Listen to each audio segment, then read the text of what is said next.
¿Alguna vez has sentido que corres tras el dinero, pero cada paso te hunde más en un vacío que no explicas? Ese nudo en el pecho, esa tristeza que no nombras, esa obsesión por ser más, por tener más, mientras la vida se te escapa. El ego de la ambición no es solo una historia, es un espejo, una promesa de que puedes romper ese ciclo, encontrar claridad y transformar tu vida. Quédate, en las próximas horas descubrirás cómo un hombre roto, como tú, enfrentó su dolor y encontró algo más grande que el dinero. En capítulo 1. El peso del vacío. Lucas Velázquez, de 34 años, vivía en un departamento en el piso 27 de una torre de cristal, en el corazón de la ciudad. Desde su ventana, veía un horizonte de luces que parpadeaban como promesas rotas, un reflejo de su propia vida. Como consultor financiero, ganaba 6 cifras al mes, un logro que había construido con sacrificio y disciplina. Pero cada noche, al apagar la luz, un agujero crecía en su pecho. No era solo tristeza, era una obsesión que lo devoraba. El dinero. Desde niño, Lucas había visto a su madre, Clara, contar monedas para comprar pan. Su infancia estaba marcada por la escasez, por noches sin luz, por promesas de un futuro mejor que nunca llegaban. El dinero lo había sacado de esa vida, pero ahora era su prisión. ¿Cuánto era suficiente? Un auto más caro que el BMW que estacionaba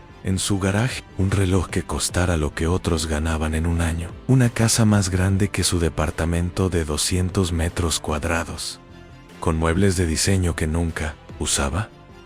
Lucas no lo sabía, y esa incertidumbre lo estaba matando cada día.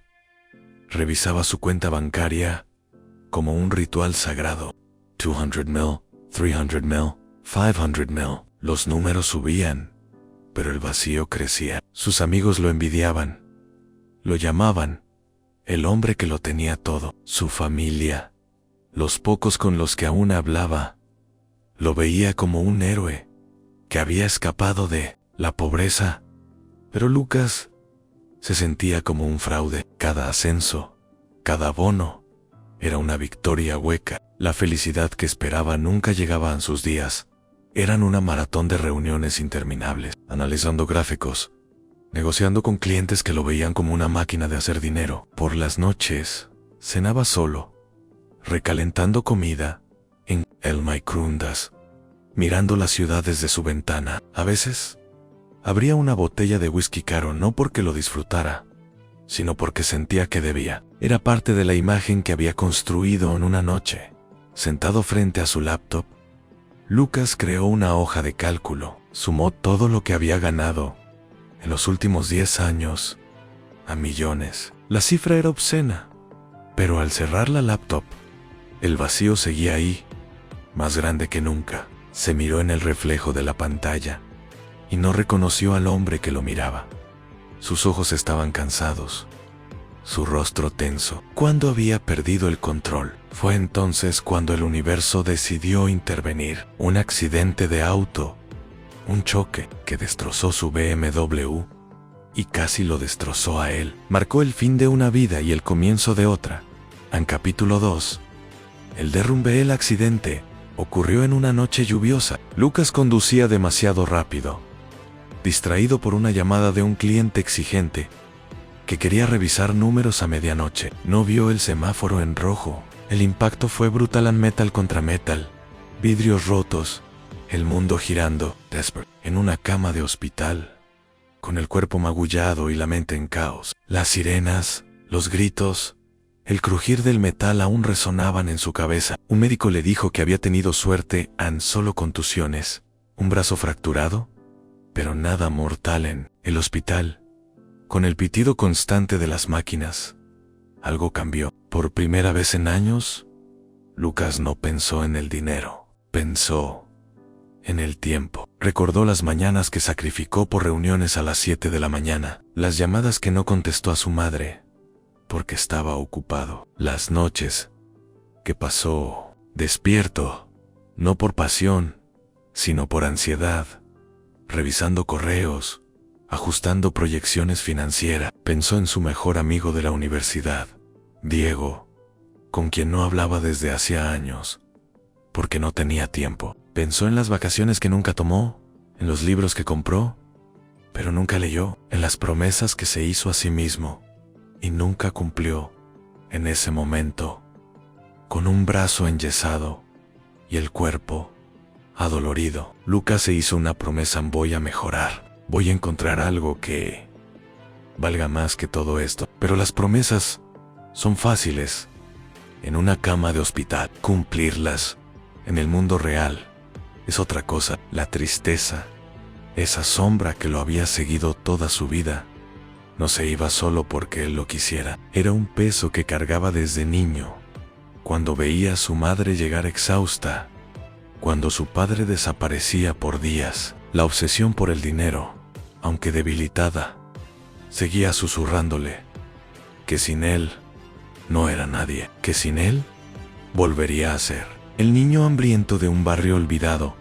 Aun cuando salió del hospital, las facturas médicas lo esperaban como un recordatorio cruel. Su seguro cubrió parte, pero no todo. Los acreedores llamaban, los colegas preguntaban cuándo volvería al trabajo. Su jefe, un hombre que admiraba su hambre, le envió un correo: tómate una semana, pero no más. Eres demasiado valioso. Lucas sintió una mezcla de orgullo y náuseas.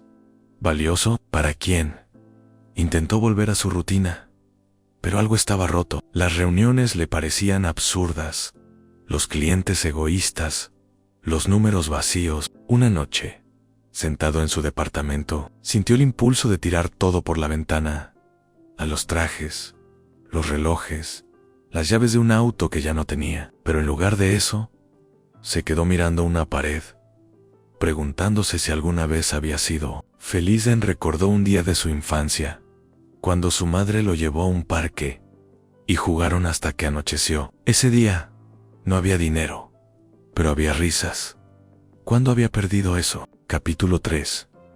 El espejo del pasado. Lucas creció en un barrio de calles polvorientas, donde el dinero era un sueño lejano. Su madre, Clara, trabajaba doble turno en una fábrica de textiles. Sus manos estaban agrietadas, sus ojos cansados, pero siempre encontraba una sonrisa para él. Su padre, Héctor, era una sombra intermitente. Cuando estaba, gastaba lo poco que tenían en bares. Cuando no, dejaba a Clara y Lucas solos, enfrentando deudas y hambre. A los 10 años, Lucas ya sabía lo que era pasar un día sin comer. A los 12, robó una manzana de un mercado porque no había nada en casa. La culpa lo persiguió durante años. A los 15, repartía periódicos antes de ir a la escuela, jurando que nunca viviría como sus padres. A los 20, estudiaba economía de noche y trabajaba de día como repartidor. Sus profesores lo veían como un prodigio,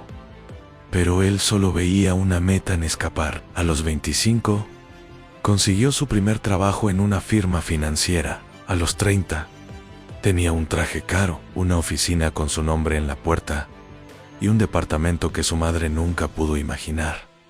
Pero el niño que juró no ser pobre nunca dejó de correr. El dinero se convirtió en su medida de éxito, su armadura contra el pasado. Una noche, mientras ordenaba su apartamento, Lucas encontró una caja vieja en el fondo de un armario. Dentro había fotos desvaídas en él y su madre en un parque, él soplando velas en un pastel casero que Clara hizo con lo poco que tenía. También encontró una carta de su madre, escrita meses antes de que muriera de un infarto. Lucas estaba tan ocupado entonces que apenas la visitó en sus últimos años. La carta decía: no dejes que el dinero te robe el corazón, hijo.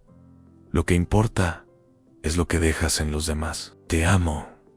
Esas palabras lo golpearon como un puñetazo. Por primera vez en años, lloró, no por tristeza, sino por claridad. Había estado corriendo en la dirección equivocada. Recordó las noches en que su madre le leía cuentos con una linterna, porque no había luz. Las veces que compartió su almuerzo con un amigo que tenía menos. Esos momentos tan pequeños, tan simples, eran los únicos en los que recordaba sentirse vivo, pero en algún punto los olvidó. Los enterró bajo metas, plazos y balances bancarios.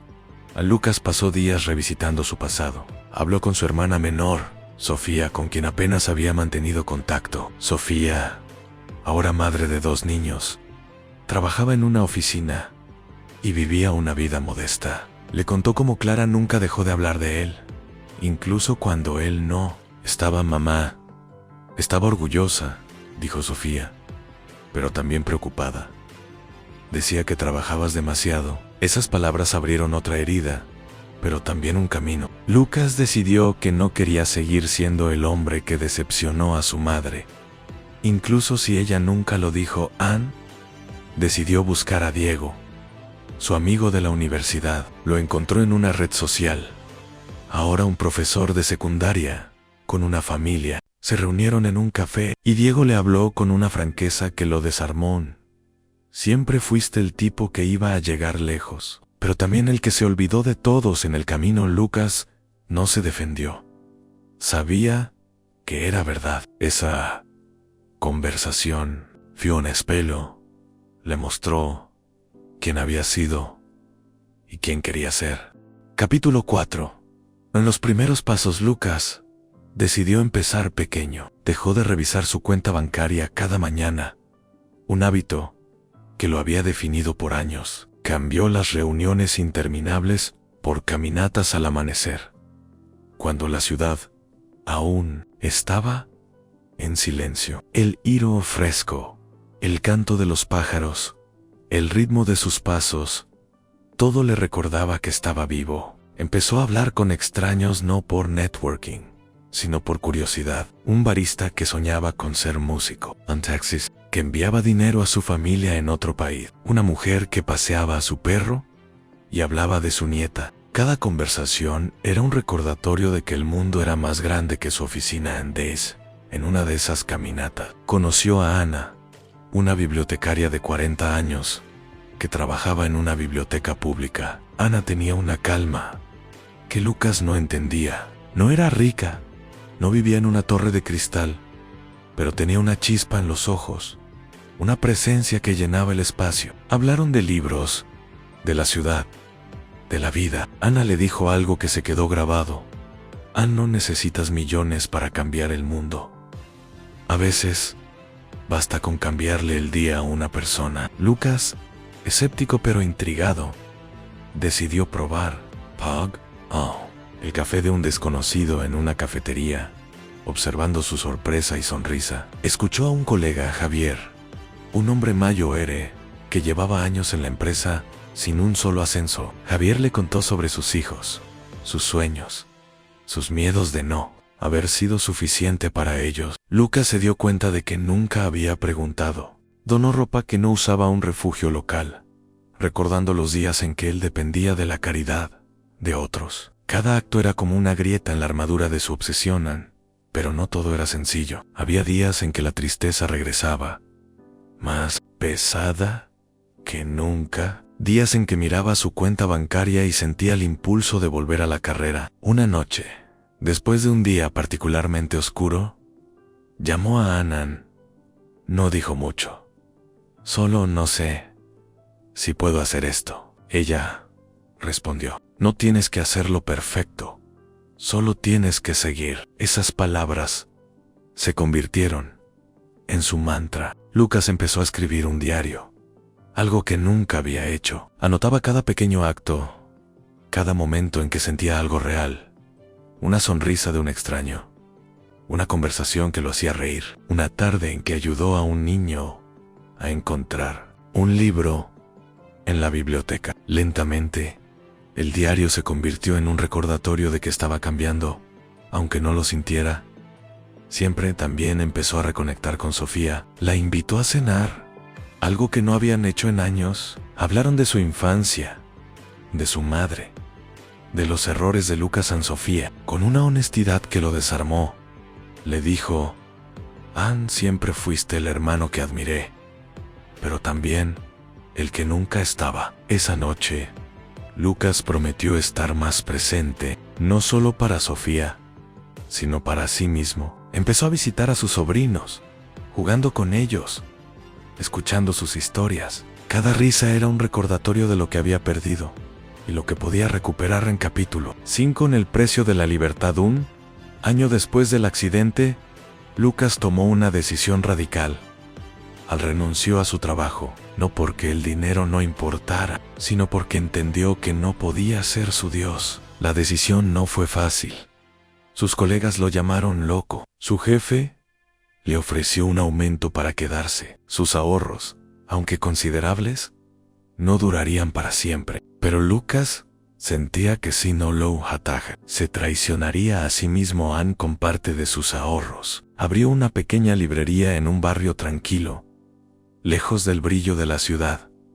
La llamó El Refugio. No era una torre de cristal, pero era suya. Contrató a Ana como su socia, y juntos convirtieron el lugar en un espacio cálido, con estanterías de madera, lámparas suaves y un rincón con cojines para leer. La librería no era solo un negocio, era un acto de rebeldía contra la vida que Lucas había dejado atrás. Los primeros meses fueron duros. Las ventas apenas cubrían los gastos. Lucas tuvo que aprender a manejar un negocio, algo para lo que su experiencia en finanzas no lo había preparado. Tuvo que negociar con proveedores, lidiar con facturas atrasadas, aprender a usar un software de inventario que lo volvía loco. Pero cada día traía algo nuevo. Un cliente que regresaba con una sonrisa, un niño que descubría un libro favorito, una conversación que duraba horas. La librería le dio algo que el dinero nunca pudo: un tiempo. Tiempo para leer, para hablar, para vivir. Lucas empezó a organizar noches de poesía, donde vecinos compartían sus historias. Creó un taller para niños, enseñándoles a amar los libros como su madre le había enseñado. Ana, con su experiencia en bibliotecas, trajo ideas que hicieron del refugio un lugar único. Crearon un programa de intercambio de libros, donde cualquiera podía dejar uno y llevarse otro. También instalaron una pizarra donde los clientes dejaban mensajes en citas de libros, frases inspiradoras, agradecimientos. Cada iniciativa era un paso más lejos de la vida que Lucas había dejado atrás. A la tristeza aún lo visitaba, pero ya no era una sombra constante. Había aprendido a enfrentarla, a hablarle, a dejarla pasar. La obsesión por el dinero se convirtió en un eco lejano, un recuerdo de quién fue, pero no de quién era. Sin embargo, no todo era perfecto. Había meses en que las cuentas no cuadraban. Había noches en que dudaba de su decisión. Una vez, un proveedor amenazó con cortar el suministro si no pagaba a tiempo. Lucas tuvo que vender un reloj caro, uno de los últimos vestigios de su antigua vida, para cubrir la deuda. Pero cada vez que miraba a los clientes que entraban, a los niños que hojeaban libros con ojos brillantes, sabía que valía la pena. En capítulo 6, en las voces del barrio, la librería de Lucas se convirtió en algo más que un negocio. Era un de encuentro. Una anciana, doña Rosa, empezó a visitarla cada tarde, solo para charlar. Contaba historias de su juventud, de amores perdidos, de una ciudad que ya no existía. Lucas la escuchaba con paciencia, aprendiendo a valorar el tiempo que ella le regalaba. Un adolescente, Miguel, que había abandonado la escuela, encontró en los libros una razón para seguir. Empezó a escribir poesía, y Lucas lo animó a compartirla en las noches de poesía. Miguel, tímido al principio, pronto se convirtió en una estrella local, sus palabras resonando con una honestidad cruda. Una madre soltera, Carla, llegó un día buscando un libro para su hija, Valeria. Terminó quedándose horas hablando con Ana sobre las dificultades de criar sola. La librería se convirtió en su refugio, un lugar donde podía hacer más que sus problemas. Carla empezó a asistir a las noches de poesía, trayendo a Valeria, quien pronto se unió a los talleres para niños. Lucas, Ana y los clientes formaron una comunidad, un tejido de historias que se entrelazaban. Ana con su calma infinita. Se convirtió en la brújula de Lucas Ann.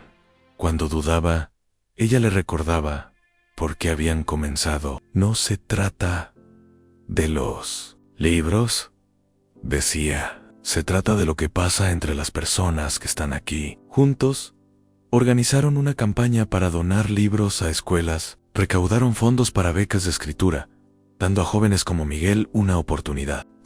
También crearon un club de lectura, donde vecinos de todas las edades discutían desde novelas clásicas hasta cómics. Cada proyecto era un paso más lejos de la vida que Lucas había dejado atrás.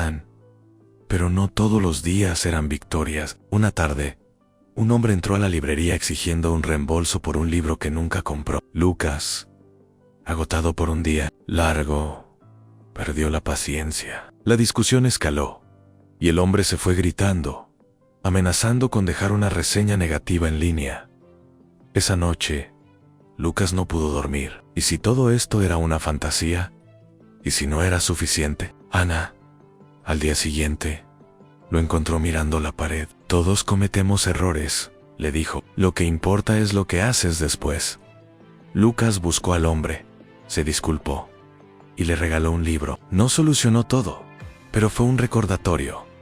El cambio es un proceso, no un destino. Capítulo 7. El eco que persiste. Han pasado 5 años desde el accidente. La librería de Lucas, el refugio, es ahora un pilar del barrio. Hay noches de poesía los jueves, talleres para niños los sábados, y un rincón donde cualquiera puede dejar un libro o tomar uno. Lucas no es rico, pero es libre. Cada día, cuando cierra la librería, camina hasta un parque cercano y se sienta a ver el atardecer. A veces, Ana lo acompaña, compartiendo un café y una conversación. A veces, está solo, pero nunca está vacío. Lucas aprendió que la tristeza no desaparece del todo. Es parte de ser humano. A veces, un recuerdo de su madre lo golpea, como la vez que encontró una foto de ella riendo en un picnic. A veces, una factura inesperada lo tensa, como cuando tuvo que reparar el tejado de la librería tras una tormenta, pero ha aprendido a enfrentarla, a hablarle, a dejarla pasar. La obsesión por el dinero, ese eco que una vez lo consumió, ahora es solo un susurro. Ha encontrado algo más grande en conexiones, momentos, un propósito que no se mide en billetes. San Sofía, su hermana, ahora es una presencia constante en su vida. Dejó su trabajo de oficina y se unió a la librería, manejando la contabilidad y organizando eventos. Sus sobrinos, Mateo y Lucía, pasan los fines de semana en el refugio, ayudando con los talleres o simplemente leyendo. Lucas los ve y siente que de alguna manera está honrando a su madre. También ha empezado a enseñar talleres de escritura, inspirado por los jóvenes que llegan al refugio. Cada clase es un recordatorio de que el cambio no solo es personal, puede contagiarse. A Lucas también reconectó con Diego, su amigo de la universidad. Diego ahora es parte del club de lectura, y sus conversaciones han vuelto a ser como en los viejos tiempos, llenas de risas y debates. Diego le dijo una vez: nunca pensé que el tipo que vivía para los números terminaría viviendo para las personas. Lucas sonrió, sabiendo que era el mejor cumplido que podía recibir. Esta historia no es solo sobre Lucas, es sobre ti, sobre esa voz que te dice que mereces más, pero no en tu cuenta bancaria, sino en tu vida. ¿Qué vas a hacer hoy para acercarte a esa libertad? ¿Qué pequeño acto puedes hacer para romper el ciclo? El eco de la ambición no tiene que ser una maldición. Puede ser una llamada a despertar. En capítulo 8, el horizonte abierto. Una mañana, mientras abría la librería, Lucas recibió una carta. Era de una niña, Sofía, de 12 años, que había asistido a uno de los talleres. Decía: gracias por darme un lugar donde puedo ser yo. Quiero ser escritor algún día. Lucas sonrió, con los ojos húmedos. Guardó la carta junto a la de su madre, en una caja que ahora era su tesoro más valioso. Eran 2 feros Dos recordatorios de por qué seguía adelante en la vida de Lucas. No es perfecta. Hay días en que las cuentas aprietan, como cuando tuvo que pedir un préstamo para cubrir una inundación que dañó parte de la librería. Hay noches en que la tristeza intenta colarse, como cuando recuerda las veces que no estuvo para su madre, pero cada día elige seguir. Elige los pequeños actos. Elige la librería, el barrio, las personas. Elige vivir en un día. Mientras organizaba un evento comunitario, Lucas conoció a don Raúl, un ex profesor que había perdido a su esposa años atrás. Don Raúl compartió con Lucas una lección que lo marcó. A la vida no se mide por lo que acumulas, sino por lo que das. Esas palabras resonaron con la carta de su madre, con las conversaciones con Ana, con la sonrisa de la niña Sofía. Lucas entendió que su viaje no era solo sobre él, era sobre dejar algo atrás, algo que durara más que él. El refugio empezó a crecer. Una editorial local se interesó en publicar una antología de las poesías compartidas en las noches de poesía. Lucas y Ana trabajaron con los autores del barrio, desde Miguel hasta Doña Rosa, para hacerla realidad. El libro, titulado Voces del Refugio, se convirtió en un éxito local, no por las ventas, sino por lo que significó para la comunidad. Cada autor recibió una copia firmada por todos los demás, y la presentación fue una noche llena de risas, lágrimas y aplausos. A Lucas también empezó a colaborar con escuelas locales, donando libros y organizando talleres de escritura. Una de esas escuelas nombró su biblioteca en honor a El Refugio, un reconocimiento que dejó a Lucas sin palabras. Ana, siempre práctica, bromeó. Ahora tenemos que trabajar más duro para estar a la altura del nombre. Capítulo 9. Legado que crece 7 años después del accidente. Lucas es una figura conocida en el barrio, pero no por su riqueza o su pasado. Es conocido por su escucha, por su tiempo, por el espacio que ha creado. El refugio ahora tiene una segunda sucursal, manejada por Sofía, que dejó su trabajo de oficina para unirse al sueño de su hermano. La nueva librería, en un barrio aún más necesitado, lleva el mismo espíritu en un lugar donde las personas son más importantes que las ganancias. Ana, ahora su mejor amiga y confidente, planea abrir una biblioteca móvil para llevar libros a barrios más alejados. Lucas la apoya, ayudándola a buscar financiamiento y voluntarios. Juntos, han creado una red de personas que creen en el poder de las historias, de las conexiones, de los pequeños actos.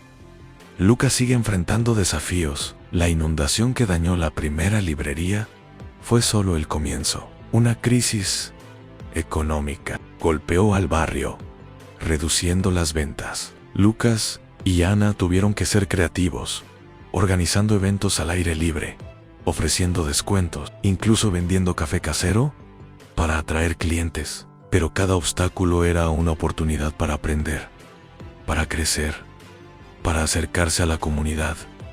Una tarde, mientras organizaba un taller, Lucas vio a Miguel, ahora un joven de 20 años, leyendo su poesía frente a una multitud. El adolescente, que había abandonado la escuela, ahora estudiaba literatura en la universidad gracias a una beca que Lucas ayudó a conseguir.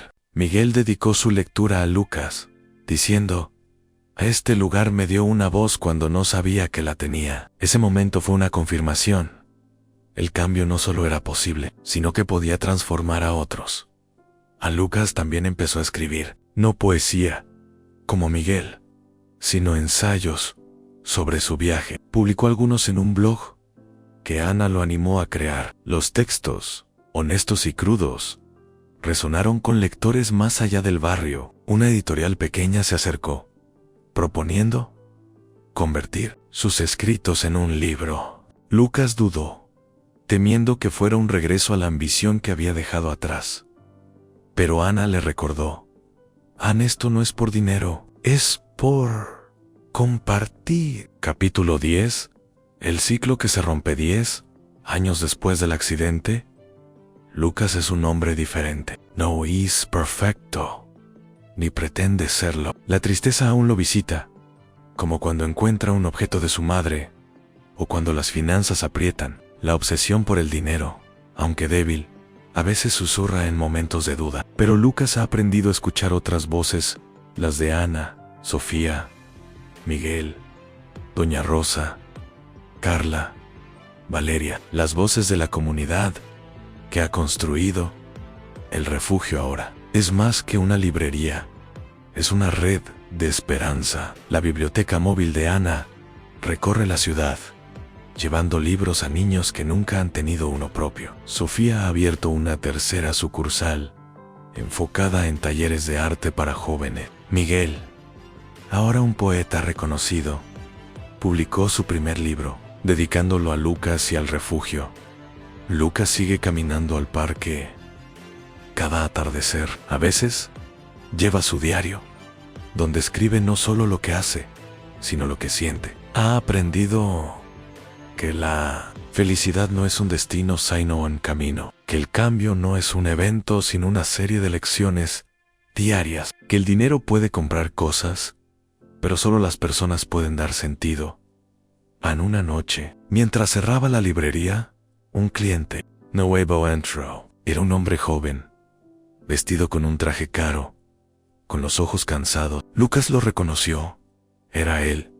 Hace 10 años. Hablaron, y el hombre confesó que sentía un vacío que no explicaba. Lucas no le dio consejos grandiosos, solo le ofreció un café, un libro y una invitación.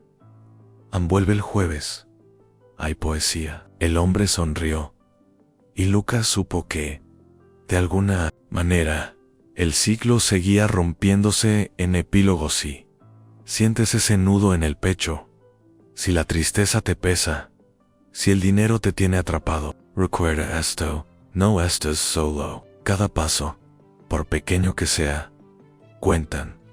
Empieza hoy. No necesitas un accidente para despertar. No necesitas renunciar a todo para encontrar sentido. A veces, basta con un paso, un café compartido, en una conversación honesta, un momento en que decides ser más que tus miedos, más que tus cuentas, más que tus ambiciones vacías.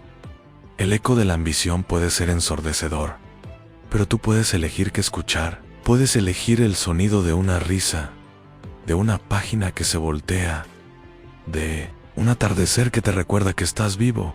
Elige eso, elige ahora, en fin.